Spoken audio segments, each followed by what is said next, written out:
First started, I thought I was at a faculty meeting. Our faculty meetings go exactly the same way. No one wants to volunteer. Nobody wants to serve on committees. You have to be coerced into it or bribed or something. I do appreciate you having me here. It's been several years since I've been in Memphis. We had some friends, family friends who lived here for a while. But it's probably been at least 10 years since I've been here. So it's good to be here and to be with you all. This is my first attendance at a West Tennessee Historical Society meeting, so I appreciate you having me. Your point about talking about Andrew Jackson always draws a crowd, no matter what the story is true. Let me tell you a little bit about how I came to this topic and to the way that I'm interpreting Jackson as a Southerner. When I was an undergraduate at Cumberland, where I now teach, I had a professor who convinced me to go work at the Hermitage. And I did so reluctantly. There's something about being 21 years old and dressing up in period costume that wasn't all that attractive, to be quite honest with you. But he talked me into it, and so I went and worked at the Hermitage, and I just became enamored of Andrew Jackson and became enamored in particular of one of his nephews, Andrew Jackson Donaldson, who has a Memphis connection, of course. In any case, I became interested in Jackson, and my students think that I love Jackson. They kid me all the time. Why do you love Andrew Jackson so much? And the reality is, I'm not sure that I love Jackson. I'm pretty sure he would not love me, which is no surprise. But I think he's one of the most fascinating men in American history. And so as I finished the Donaldson biography and was looking for something else to write about, I talked to my former doctoral advisor and gave him some ideas I had about a next book project, and he suggested, why don't you write about Andrew Jackson? And I said, well, you know, there have been so many books written about him, what could I say that was new? And so we talked about it some more, and I told him that I had an idea about Jackson being a Southerner, looking at him as a Southerner and as a slave owner in particular, but I didn't know if I would wait until I was later in my life, later in my career to do it. He said, you need to write it now.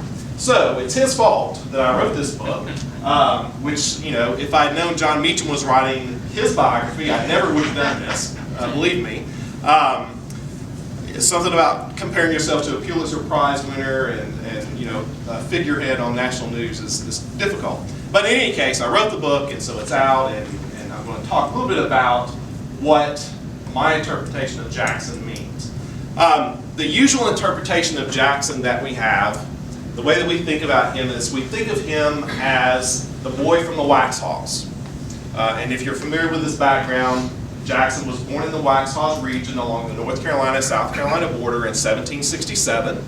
This particular print depicts one of the formative events of Jackson's early life, and that was his encounter with a British officer who commanded him to clean his boots, and Jackson refused, and so the officer struck him with a sword and left him permanently scarred on his face and on his hand. Now, this particular image was produced during the centennial year. It's a Currier and Ives print, and it captures in some ways the ways that we think about Jackson. We think of him as the frontier boy. We think of him as the uneducated boy who grows up to hate the British and eventually makes his way to the Nashville frontier and there fights a bunch of Indians and somehow becomes president of the United States. And the story that we have of Jackson is this self-made man who sort of pulls himself up by his bootstraps and makes his own way in the world despite all these obstacles that he faces, including, you know, this attack by a British officer. The way that I come at Jackson is I come at him looking at him within the context of where he was born and where he grew up during his first 21 years. The image we have of Jackson is an image I think that sees him as a frontiersman on the Nashville frontier without recognizing and acknowledging that he's a 21-year-old lawyer who is already recognized as an up-and-coming member of the Southern elite class. So how do I get to that point? Well, I get to that point by looking at the Waxhaws. The Waxhaws region was on the frontier, it was on the Carolina frontier, but it was an area that was oriented not toward the Appalachian Mountains, not toward what became Tennessee, but an area that was oriented economically, socially, and politically toward Charleston. There were trade routes, old Indian roads that had been turned into white trade routes that shuffled trade back and forth from the Waxhaws to Charleston. There were slaves who made their way back into the frontier, the Waxhaws frontier. Of course, there are people who are traveling to Charleston. There's news going back and forth. And so what looking at the Waxhaws in this way suggests is that Jackson and his family, his relatives, are connected to Charleston, which was not just a port city that was connected to the other British colonies, but was connected to the Caribbean, was connected to Africa, and was connected to this global economic and news network. And if you look at Jackson's life and his background that way, then it puts him in a different light. Also understand that once Jackson leaves the Waxhaws and moves to Charleston, then moves on up into North Carolina, in the area that's now Charlotte, Jackson is positioning himself, I think, quite deliberately to become an elite member of Southern society. He connects himself to some very prominent young men who are lawyers, just like Jackson aspires to be and just like he becomes. These young men are well connected through family connections and through other connections, and they form a kinship network that gives Jackson the security that he needs to become an up-and-coming elite member of Southern society. And then by the time he comes to East Tennessee, to Jonesboro in early 1788, and he fights his first duel there, Jackson is recognized, I argue, as an elite Southern man. All right? So, having laid all that out there, let me tease out some things about Jackson, some of which you probably know, some of which you may not know. If you know it, I beg your forgiveness. One of the things about Jackson that I think probably everyone knows is that Jackson was a very violent man. That's probably an understatement in many ways. He was someone who, throughout his life, experienced violence. Where he was born was an area that had seen conflict between whites and Indians. Of course, the British officer striking him, the fact that he loses his mother and his two older brothers during the Revolution. All these things speak to the violence that Jackson experienced. When he comes to the frontier of Nashville, of course, he's seen violence as Native Americans attack the settlements around and in Nashville. So violence is part and parcel of his life. And I think in part that explains why Jackson at times acts so violently and why he receives so much criticism for that violence. So this particular print is from the 1828 presidential campaign, which is the one that that put Jackson into the presidency. This depicts it's called the Coffin Handbill, and it depicts a number of violent incidents in Jackson's life and his military career. So the coffins, for example, stand for 6 militiamen whom Jackson had executed for insubordination, mutiny, and dereliction of duty. The part that I blew up into a form that you could actually see is an encounter between Jackson and another man by the name of Jackson, no relation at all, who had a disagreement, and Jackson proceeds to cane him. So you may be familiar with his military career, and we're going to talk about his duels in just a second. But there are these other incidents that sort of that we don't pay attention to that occur in Jackson's life that speak to the violence that he was involved in throughout his life. And to me, it's important to recognize that Jackson does, he fights in the military and he does, participate in duels, but he also has this underlying anger at times that comes out in encounters like this one with the other Mr. Jackson. And then we have the duels. This particular print, the one on the right, not the one on the left, the one on the right is the famous, very infamous, I guess, Charles Dickinson duel in 1806, the one in which Jackson actually kills his opponent. What's interesting about the Dickinson duel is that it's not Jackson's first duel. And while it's important in some ways, it's not as important as his first duel. The first recorded duel we have of Jackson takes place in Jonesboro, right after he moves there, as he's on his way to Nashville. Jackson's a lawyer by that point, and he's involved in a court case with another lawyer by the name of Waitstill Avery, who was a Princeton-educated lawyer who had moved down to North Carolina, very well known in North Carolina. As a matter of fact, he was so well known, Jackson actually wanted to study law under him, and for whatever reason, Avery declined that opportunity. And that may have contributed a little bit to the disagreement between the two. It's really hard to tell.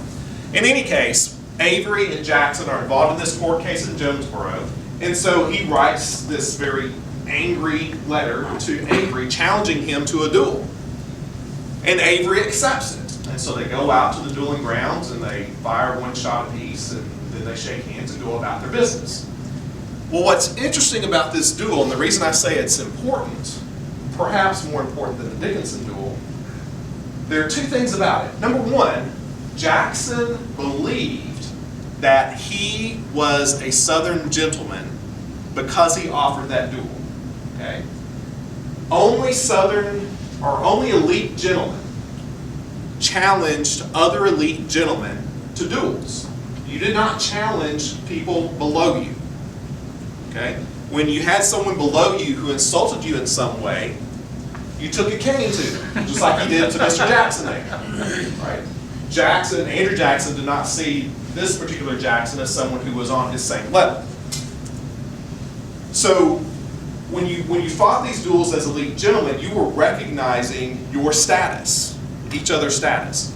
So first of all, Jackson believes that he's an elite gentleman because he offers the challenge. He sees himself in that light.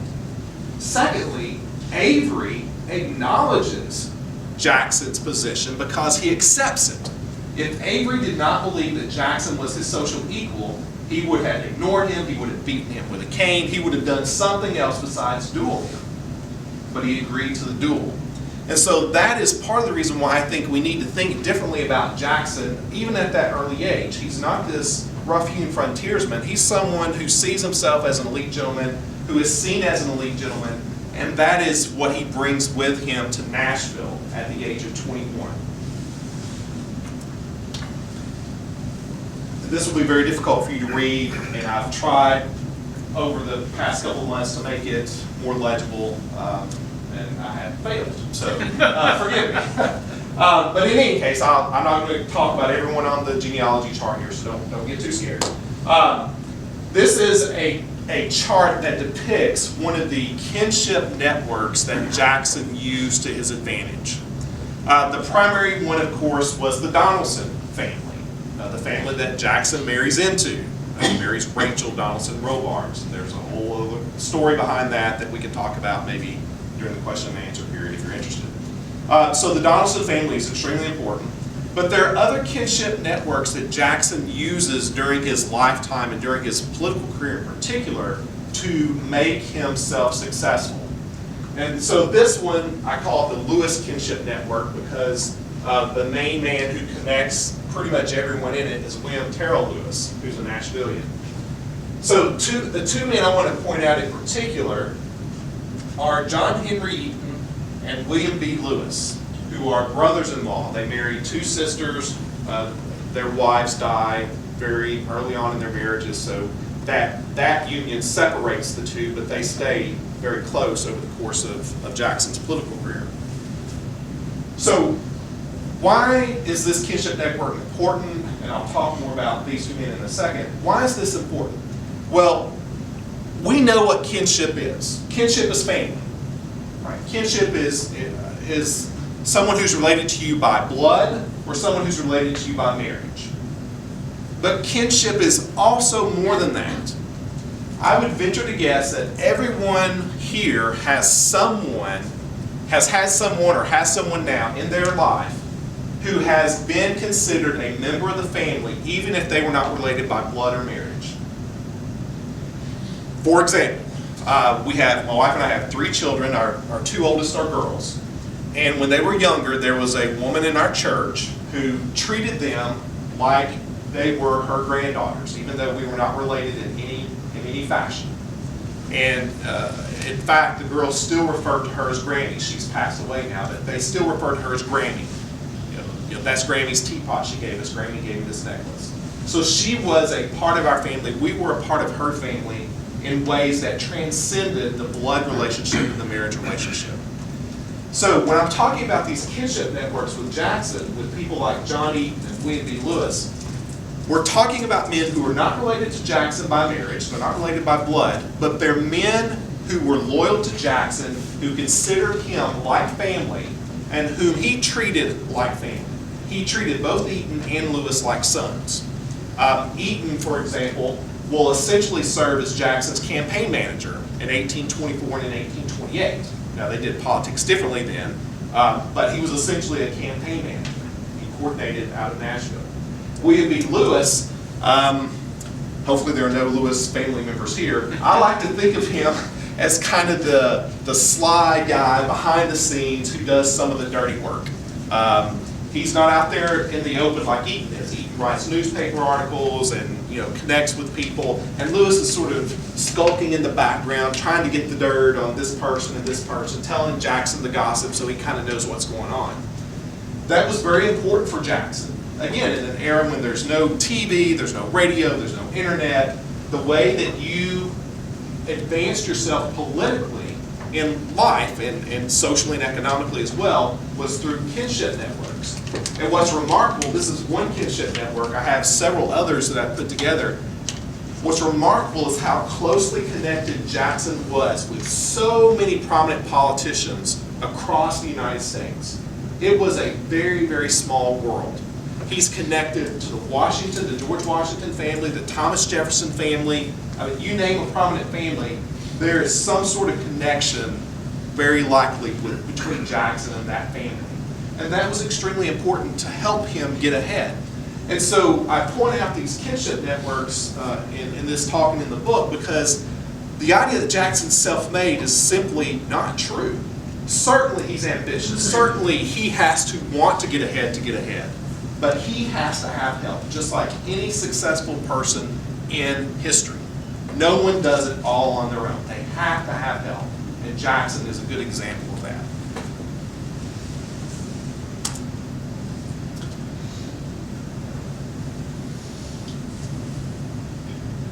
Another theme that runs through Jackson's life is the theme of honor. It shows up in his dueling. He is protecting his reputation by fighting duels. It shows up in those kinship networks, and really the most prominent example of how honor shapes Jackson's life, aside from the duels, is through a sex scandal. And you all look of age, so I feel pretty comfortable. The last talk I gave, there were some young people. I had to kind of pull back a little bit. Not that I'm profane or anything. So there's a sex scandal. There is a marriage that causes Jackson some problems, and it's not his marriage, for once. The marriage involves John Eaton, just talked about him, and a woman by the name of Margaret O'Neill Timberlake. Margaret had a very questionable reputation. She was from Washington, D.C. Her father was an innkeeper there. Lots of politicians stayed at her father's inn. And the rumors among Washington women was that Margaret did more than fluff the sheets for her father, if you understand what I mean. In any case, she marries a man by the name of John Timberlake. John Timberlake worked for the Navy as an accountant. He was a purser. And so he was gone frequently. He was out to sea for months on end. Well, one of his best friends was John Eaton. And while John Timberlake was gone, John Eaton would accompany Margaret to social functions and social events, which was not necessarily that unusual. But Washington women started to notice that they would steal off together to go into the garden, that they would whisper to each other in each other's ears, that they would get really close to each other when they were walking or when they were dancing. Okay? And so these rumors started to percolate. And then John Timberlake committed suicide while he was at sea, allegedly because he found out that one of his best friends and his wife were having an affair. Now, how true is that? We don't know. We don't know if he committed suicide for that reason, and frankly, we don't know if they were having an affair. But perception was what mattered, particularly when Margaret and John Eaton married less than a year after her husband committed suicide. So you're sitting there thinking, this is a fascinating story. What does this have to do with Jackson? Well, John Eaton just happened to be the man Jackson wanted to become his Secretary of War, which would be the equivalent of Secretary of Defense today. Washingtonians could not stand the idea, number one, of Jackson being president, but number two, that he was going to bring into his cabinet this man who had married this whore. And that she was going to be one of the leading women in the administration. And they were going to have to socialize with her? Heaven forbid. So Jackson, of course he hears these rumors, and he works very hard during his first 2.5 years as president to ensure that the Eatons are accepted socially. Adding to the problem for Jackson, because he faces resistance, adding to that problem is the fact that his nephew, Andrew Donaldson, and Andrew's wife, Emily, who also happens to be Jackson's niece. So Andrew and Emily are accompanying Jackson to the White House. Andrew is Jackson's private secretary. Emily fills in as first lady since Rachel had passed away. And Andrew and Emily refuse to socialize with the Eatons. And so Jackson is torn. Well, actually, he's not that torn, to be honest with you. On the one hand, he has this man who's been like a son to him, who has shepherded his presidential campaigns, who is, I think, probably the man who was closest to Jackson at that point in Jackson's life. On one side, and then you have Andrew and Emily, relatives, or relatives by marriage through Rachel, who are telling him, we don't want to socialize with them. We think you should put Eaton out of the cabinet. I can't believe you want me to socialize with this Margaret. And so Jackson's facing it from both sides. Jackson decides to choose his loyalty, to give his loyalty to the Eatons. And the reason he gives for that is because of honor. That Eaton had always acted honorably, and he believed that he had acted honorably with Margaret. Jackson also believes that Margaret was acting honorably within a female context. And what's really interesting about that is that he defends her over and over and over again, very emotionally, very vociferously. There's one cabinet meeting where he gets the cabinet together, except for John, gets the cabinet together. There are these two ministers who have been spreading rumors about the Eatons. He calls them in, calls in Andrew Donaldson to observe this. And so he tells these ministers, show me your evidence. And the ministers say, well, we've heard this, or someone told me this, and so Jackson dismisses all of that evidence. And when one of the ministers continues to insist that she's guilty of something, Jackson says, she is as chaste as a virgin. Now, Margaret was anything but chaste by that point. Okay, let's understand that. But this is what Jackson has in mind. He sees her as pure. And I have no doubt that part of the reason he does is because of his own problems with his marriage to Rachel, because Rachel had been treated in a similar fashion, because the circumstances of their marriage were questionable as well. So the point is, and I've spent too long on this story, but it's such a great story. The point of this is that Jackson chose a member of this extended kinship network over marital relatives because he viewed them as more honorable than his own niece and nephew. That is how much honor meant to Jackson, that he was willing to make that choice. Another aspect of Jackson's life, and this was really, I'll be honest, this was what set me off on this whole journey of looking at Jackson as a Southerner.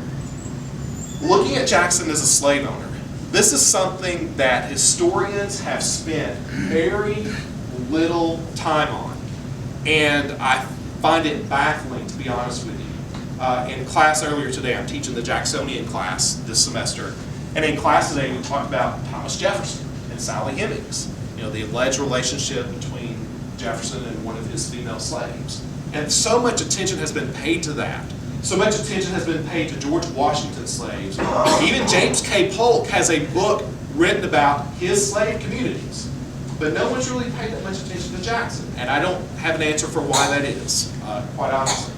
But in any case, that is one of the areas I felt like I could make a positive contribution. So in the biography, I look at Jackson's slave ownership, I look at his relationship with his slaves.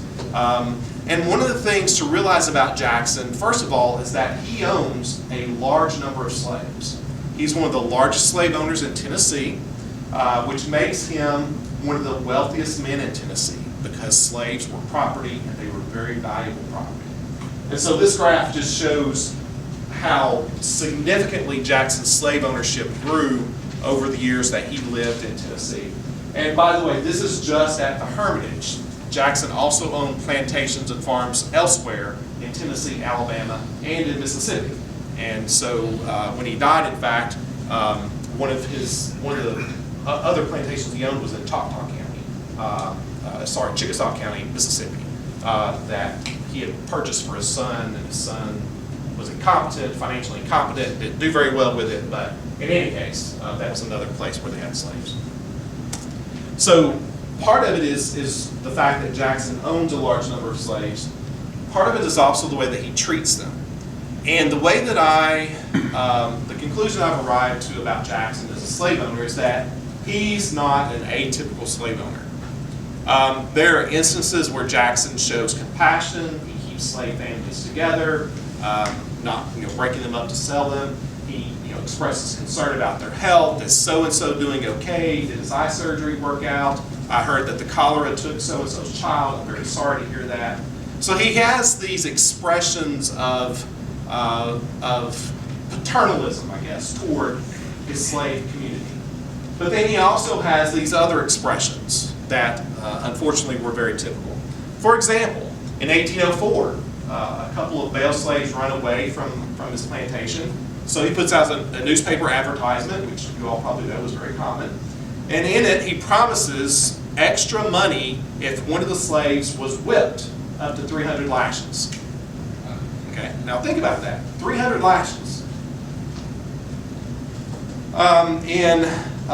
When Jackson is away fighting during the War of 1812, one of his nephews writes him, or one of his young male wards writes him and says, the women slaves have been getting out of hand, but don't worry, we've taken control of them with a whip. Okay, which was something that would not have happened unless Jackson had allowed that to happen. And then there's the case of Betty, who here is much older. In 1821, when Jackson was the territorial governor of Florida, Betty accompanied Rachel Jackson down to Florida as Jackson set up his household there. So Jackson is off doing administrative things with the Florida government, getting the transfer from Spain to go through. And Rachel writes him this letter complaining that Betty is washing laundry for the neighbors. And she wants her to stop, but she won't. And so she wants her husband to do something about it. And so Andrew Jackson, who I'm sure rolled his eyes, writes this short letter back to the male members of the household, including Andrew Donaldson and a couple of other people, writes letters back to these men and tells them, you tell Betty to stop washing clothes for the neighbors because Rachel doesn't want her to do that. If she continues to do so, take her out in public and whip her. Now, that strikes me as something very minor, that Betty wanted to wash clothes for the neighbors. Maybe she was being nice, maybe she was earning extra money, who knows? But Rachel didn't want it to happen, and so Jackson, and he mentions in the letter, Jackson does, that Betty had been putting on airs prior to this incident. So apparently there was some tension there. And so Jackson wants to stop it. And so he orders that she be whipped if she doesn't stop. And we don't know, or I don't know, what happened. There are no letters that explain what happened at that point. But in any case, these are the two sides of Jackson. You have this man who can express concern and who can act compassionately towards slaves, and then you have the man who acts very violently. And so I think we have to, number one, acknowledge he was a slave owner, very wealthy, and a very large slave owner. Number two, to understand that he's not just the kind master. And he's not just the cruel master. He was at various times both. And that gives us a fuller picture of who he was. And then finally, one of the other things about Jackson that is, I think, crucial to understanding him as a Southerner is the fact that he is a man who believes in manifest destiny. He's a man who believes that God had given white Americans the land on the North American continent. And Jackson sees himself as a tool of providence, as a tool of God to make sure that that land becomes part of the United States. For example, during the War of 1812, Jackson is responsible for taking millions of acres of land from Native Americans in the Deep South. He does it by force. He does it through treaty negotiation, not always fairly. And in doing so, he opens up those deep South states that we think of today, Alabama and Mississippi, parts of Florida and Georgia as well. He opens up that area for cotton production. And along with cotton came slaves. So Jackson is not just a product of the South, I would argue, but he is also someone who helps to create the antebellum South that we think of. And this is just one example. If you fast forward 20 years to his presidency, of course, he is very active in removing Native Americans from the Southeast. And Jackson, by the way, frames this as, this is God's plan. This is for national security. We can't have these Indians running around, massacring white settlers. But it's also for his own financial gain. For example, in the 18-teens, around Huntsville and around Pensacola, Jackson and relatives and friends of friends are involved in land speculation on the land that they had just removed the Indians from. So there are these multiplicity of reasons for why Jackson does what he does when it comes to Native Americans.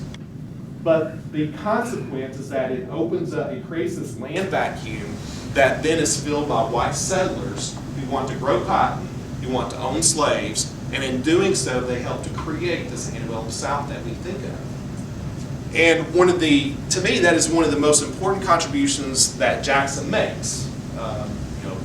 Not necessarily a positive contribution, but it's one of the most important contributions that he makes because he helps to create this region that becomes the bastion of states' rights and secession sentiment. And then what's really ironic about it is that in the 1830s, while he's president, Jackson stands up to secession in South Carolina, takes a very strong nationalist stand. And then he also provides a model for Abraham Lincoln to follow. So Lincoln, as he's preparing for his first inaugural address, he consults 4 documents, one of which was Jackson's nullification proclamation, which he had issued against South Carolina. And Jackson and Lincoln never would have sat down and had beers together. I don't think they could even stand to be in the same room with each other. They were not men who would have liked each other. And I know Lincoln definitely didn't like Jackson. But Lincoln recognized that Jackson had given him something that he could try to emulate to keep the nation from falling apart. It didn't work. That I don't think was anything to do with his inaugural address. It didn't work. But he looks at Jackson as this model. So we have this irony about Jackson. He helps create the antebellum South, but at the same time he offers these solutions to dealing with the antebellum South that he helped to create. And to me, as I said, that's one of his most important contributions. So I've probably yammered on enough here, so I'll stop, and I'm sure in a group this large there perhaps are questions, so I'm happy to field questions, and just know, I tell my students, I'm not ashamed to say I don't know something. So if I don't know, I'm not going to stand up here and make it up. I'll just tell you I don't know, and we'll move on. Yes, sir? I guess it's speculation. Rachel died during the presidential campaign. That's right, yep. Considering the mud that was slung during the campaign, how did that kind of affect his sense of honor when it came to the Eaton affair? I think it was instrumental. I think he saw the Eatons like he saw himself in Rachel. And since Rachel was not there to defend anymore, as he had been defending her during the campaign, I think, and this is psychoanalysis, so forgive me, but I think he transferred and projected that onto the Eatons. And that is in part, I think, why he defends them so dearly, is because he sees them in the same light that he saw himself in Rachel. Yes, sir. Did I understand that you wrote a book on Andrew Jackson Donaldson also? I did, yes. Okay. Well, this question is related to him. Okay. After the Eaton affair, apparently there was a parting of the ways between Donaldson and Andrew Jackson Donaldson and Andrew Jackson. Was that ever repaired, or what happened between the two for the rest of Jackson's life? It's all in the book. It is, but I'll try to give you the nutshell. Yeah. There is a rupture in their relationship, and I think that rupture in some capacity is there until Jackson dies. But Jackson had come to rely on Donaldson to do a lot of responsibilities. So writing letters, screening correspondence, so on. And so I think he still sees Donaldson in a positive light in some ways, but he's also using him. And that sounds very crass, but I think he is using him to get, to take care of some things that Donaldson was very good at. And then on Donaldson's side, I think Donaldson obviously was very insulted that Jackson chose the Eatons over him and Emily. But he is able to set that aside because I think he understands that the only way he's going to get ahead is if his uncle helps him. And I think that becomes extremely clear after Jackson dies, because Donaldson uses the Jackson name, the Andrew Jackson part of his name, to great effect to help him advance politically. So that's in a nutshell sort of where the relationship goes. There is a lot more to it than that. It's more complicated than that, but there is a rupture because of the Eaton affair. I don't think it's ever fully repaired, but there is sort of this tenuous agreement that the two men understand they need each other to a certain extent. So they continue that until Jackson dies. Yes? To what extent did his lining his own pockets with the territories that he opened up, and Memphis was one of those, his public image, he's accused of or cited for selling some of his property to John McLemore to take the burden of that kind of profiteering off of his reputation as he got ready for round 2 of a presidential contest.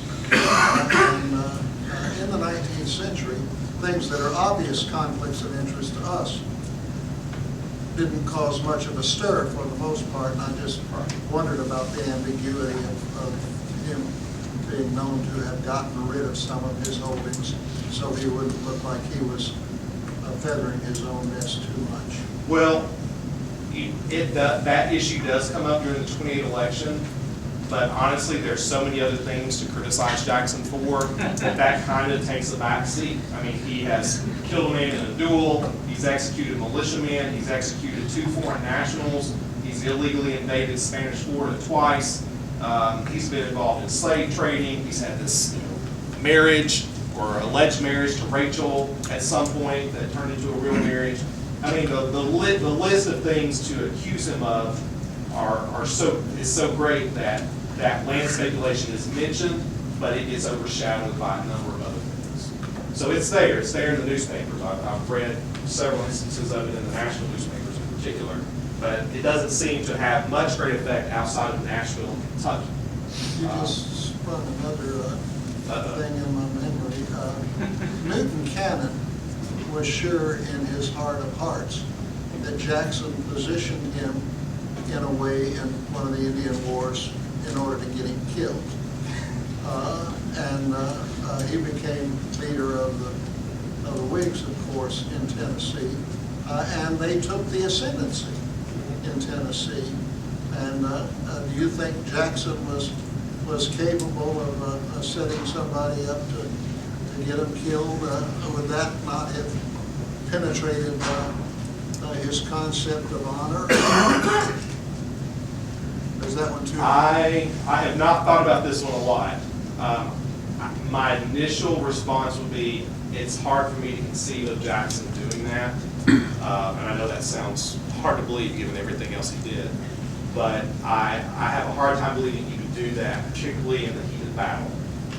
Jackson strikes me as being very serious when he was on a military campaign, being very serious about accomplishing the larger objective, not worrying about what someone he may have disliked was doing and putting it out in the front. So that's my initial response. Well, Canada testified against somebody in Jackson's inner circle. Yeah. And Jackson took it personally. And I have no doubt that he did. But putting him in a place to be killed, I don't know. Maybe that's something I need to look into a little bit more. Okay, thanks. Right. Yes, ma'am. We were in New Orleans in April this year, past year, and we took a tour through New Orleans. And, you know, people in New Orleans think a whole lot more of Andrew Jackson than what you just expressed. Sure. So on the bus tour, I raised my hand and said, well, we're from Jackson, but our town is named for him. And she laughed at me and said, well, there are so many towns in the United States named for Jackson. I said, yeah, but we were the first. And I'd just like to know, were we the first? Because I think we really were. I do not know. And it was to honor Andrew Jackson is how we got our name. Yeah, and I read, at some point I read how many towns were named for him, and I've forgotten that number. But there are quite a few. Quite a few, but I still think we were the first because it was in 1821. Well, I won't persuade you of that. You can tell me that. Don't tell them I told you you can say it. And let me just go back to something you said. I want to be clear. I don't hate Andrew Jackson. I don't even necessarily dislike him. I mean, there are things about him I don't like. I just find him fascinating. So please don't perceive anything I've said to be negative, except for I'm simply relating things that Jackson did. And so I'm to really me, proud that I live in West Tennessee, where Andrew Jackson led the treaty to pay for the land. He didn't just take it. well, And besides that, there was no Native Americans living in West Tennessee at the time. right. Well, that was a They just- rare thing for him. Yeah, Right. And the Indians accepted it. Yes, sir. Well, you paint this picture of him as an elitist Southerner, and maybe his aspiration, but I mean, it's sort of at variance with the whole preceding set of presidents we had, and the education they had, and even the relationship with his predecessor was John Quincy Adams was Russian. I just what I'm saying. I mean, it was quite a break. So there is that big perception in American history that he changed the country, changed politics by being sort of a rough-hewn kind of guy. His inauguration certainly wasn't one of gentility. So how do you? So what you're saying is, well, he was really an elite Southerner. Well, he had a plantation and slaves, but he wasn't. I mean, I don't think he listened to Beethoven. No, I don't imagine they did.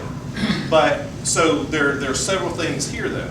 First of all, comparing Jackson to the previous 6 presidents does show a very different type of president, because Jackson doesn't come from that level or that class of society.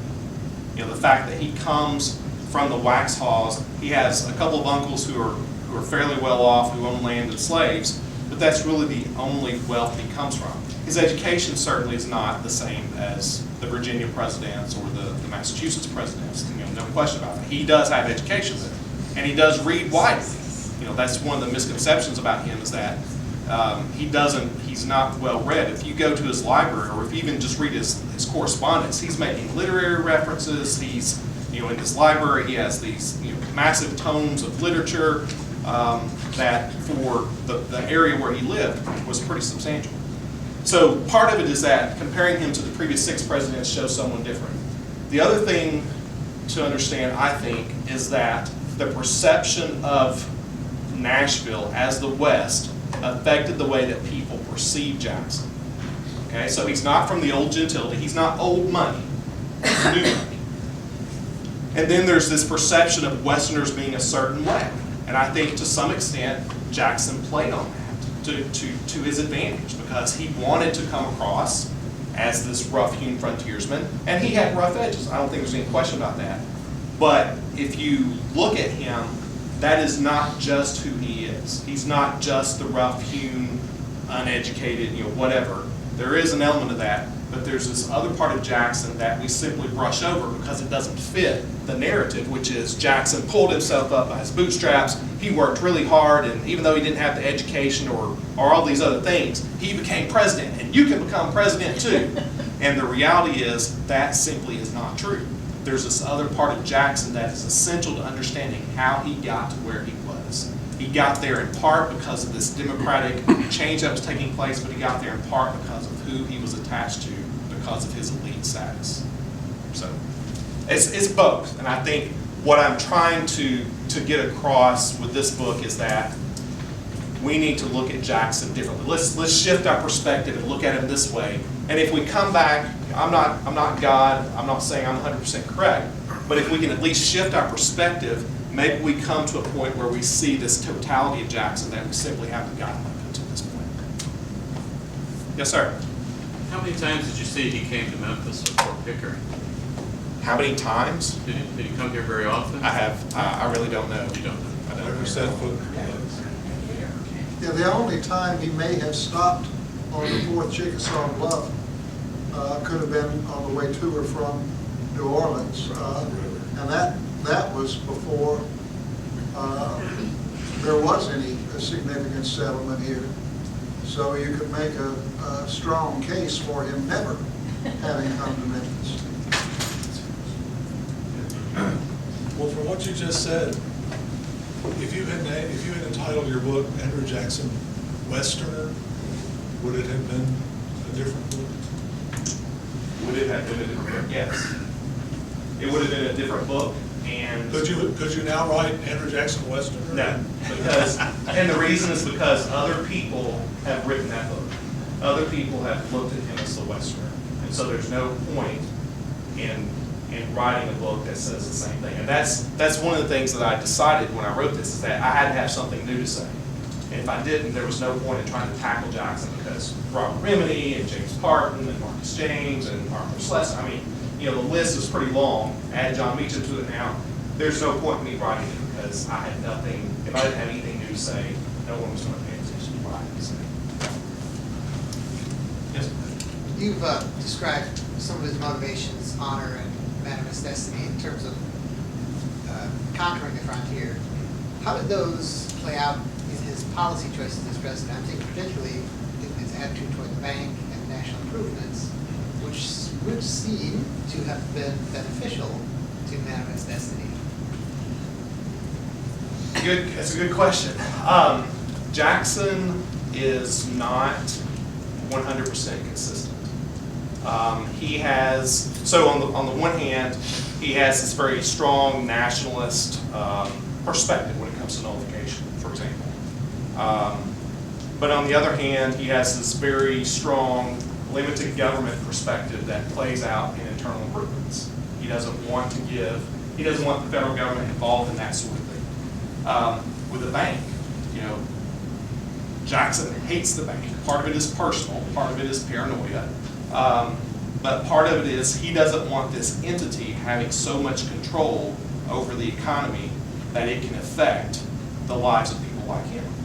So he's not consistent. So it plays itself out in ways that you might not think. So, and the internal improvements question is a great example. Why would he not want Nashville to be connected through an infrastructure, transportation infrastructure that would benefit him? Well, he, for whatever reason, sees this as an issue that can't be touched because of states' rights. So he's, short answer, he's inconsistent in that. Yes? Yeah, in the book, when you write about the duel he had with Dickinson, I think in 1806, I believe it was, I found it interesting that Jackson, his strategy was to let Dickinson fire first because he was supposedly the better shot, and he actually hit Jackson. And Jackson was fortunate because I guess it got so close to his heart that they couldn't remove the bullet, and that remained in his body for the rest of his life. But then he hit Dickinson, who bled to death later that night. But his first shot misfired, correct? According to the witnesses. So it seems like, according to the rules of dueling, he violated that by reloading and hitting it with that second shot. Well, if I remember right, he doesn't, he simply recocks. He doesn't reload, he recocks. And his argument is that was okay under the rules. Of course, Dickinson's friends say that was not okay. And that, what's interesting about that duel is that from 1806 to 1812, that is a period of life, of Jackson's life, that we don't know a whole lot about because he is operating on the local level. And other historians, and I'm inclined to believe this, think that part of the reason is because his reputation took a hit, because people perceived him as having breached these rules that were supposed to be adhered to. Again, that's speculation. The Ehrenberg part comes around that same time, so maybe that's part of it too. But yeah, that is a very contested thing in the national newspapers, and there are some people who never get over that, as far as being Jackson's enemy. Yep. Yes, sir. How did his niece Emily work out as First Lady in Washington? And didn't he kind of side with Eaton? He did. Early, did she stay on as his niece in the White House? And for how long? She was exiled back to Tennessee a couple of times. She did come back. What happens with Eaton is that eventually he and Martin Van Buren resign their cabinet post, and so that allows Jackson to demand the other officer's resignation. So he basically cleans house, starts over, and that sort of settles everything down. So Emily does come back to the White House, and she stays there, periodically going back to Tennessee. There don't seem to be any hard feelings on his part toward her. And part of that may just be the uncle-niece relationship, the male-female relationship. He sees her differently than he certainly does Andrew. And I think that's probably just the context of the times as far as gender. And then she dies in 1836, of course. But she was accepted as the First Lady by the Society of Washington. Yeah, that's part of what gets her in trouble, is that when she comes, the Washington ladies who didn't like Margaret get in her ear and tell her, you don't need to hang out with Margaret. And I don't think Emily liked her anyway, and so that just reinforced. I mean, Margaret was one of those polarizing figures. You either loved her or hated her, kind of like Jackson in some ways. No wonder they hit it off. Relationship with John Quincy Adams after the election. Yeah. You know, Adams he went into the House of Representatives, served for the government. But that both were born about the same time, died about the same time. Yeah, Jackson still hated it. He held grudges. I don't know if y'all have picked up on that. Jackson could hold a grudge. Yes? Jim? Oh, I can guess, but why did Lincoln not like Jackson? Lincoln was a Whig, and so he was in the opposing political party, and he was someone who thought that Jackson, like most Whigs did, thought Jackson was acting like a tyrant. They actually called him Caesar. He was acting like a Caesar, like a king, and they could not stand the way that he was duplicitous, because on the one hand he said, you know, the president, you know, is the representative of the people, and he believed in limited government. Then on the other hand, he's over here expanding the presidency, expanding executive power, and making the national government more powerful in doing so. So again, there's that contradiction. He says one thing, and then he's doing another thing. It's all to his benefit, though. And so he's very self-serving in that way, just like most politicians, I would say. Yeah. Well, don't say anything. Did Thomas Jefferson hold Jackson in the low self-esteem? I'm trying to remember. Yes, he didn't think much of Jackson. And so you have Jefferson-Jackson Day dinners. These two people who didn't think much of You do. You do. Yeah, it is very interesting. I feel like there's been one individual listening from the conversation, at least from the national level. What about John C. Calhoun and his relationship with him? Again, someone he hated. It didn't start off that way, did it? No, it did not. Calhoun was Secretary of War when Jackson, during the 18-teens, when Jackson was going down illegally invading Florida. And that is really the origin of their separation. Calhoun passes off or allows Jackson to think that he supported his invasion of Florida when he actually didn't. And so fast forward 10 years, Jackson, Calhoun, and Van Buren are in this political coalition to get Jackson elected. They get him elected, and by that time, Jackson has already heard that Calhoun stabbed him in the back 10 years prior. And from that point, things deteriorated. Before or after he made him vice president? After. And so the Eaton affair plays in. Calhoun gets wrapped up in that, even though, frankly, I think he is abused unnecessarily. I don't think he has a whole lot to do with the Eaton affair.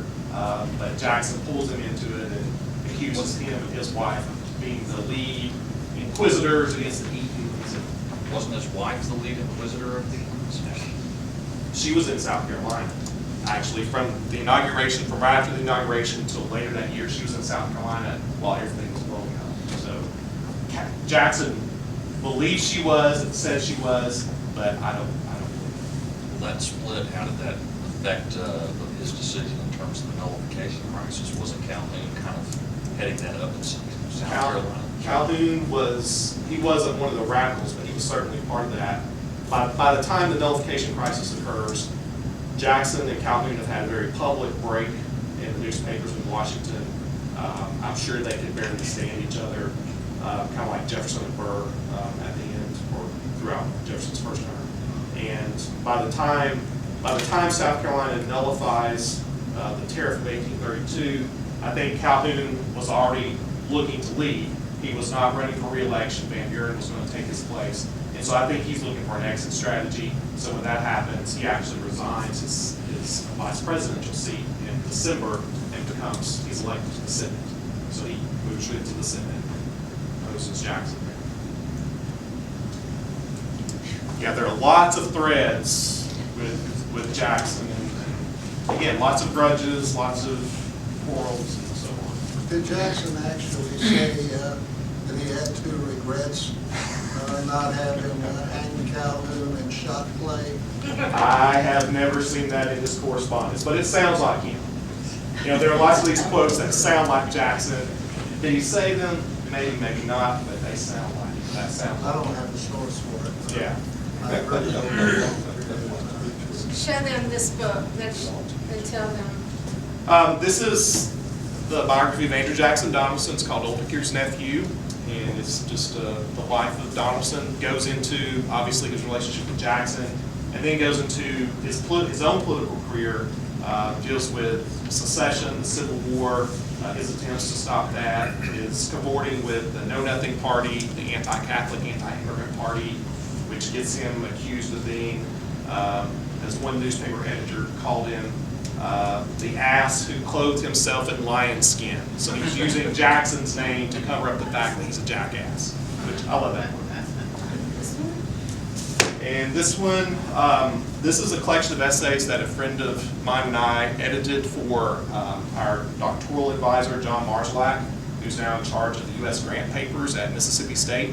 I know it doesn't make any sense to me either. Why does Mississippi State have U.S. grant papers? But they're there. It's actually a presidential library now. So John is the head of that. And so these essays, I have one in there about Donaldson, and then there are a number of others that deal with race in Mississippi and war and all kinds of things. Then, of course. And then, have I told you all about this one? I almost feel like I'm peddling something here. I don't know. Anyway, this is the Jackson biography, and they have beautiful covers, if nothing else. When did that one come out? This one came out in October. Well, you know, John Beecham, when he wrote his book, he came to Jackson, Tennessee and announced it. We haven't seen you in Jackson, Tennessee. Well, I'll tell you what, if you invite me to Jackson, I'll come talk to you. I will see that you're invited. How about that? At least they're friends of the library anyway. That would be excellent. Yes, sir. Another one of those threads you're talking about where he created so many enemies makes me think of the biographies written on Davy Crockett. Oh, yes. And I'm thinking he was quite an enemy.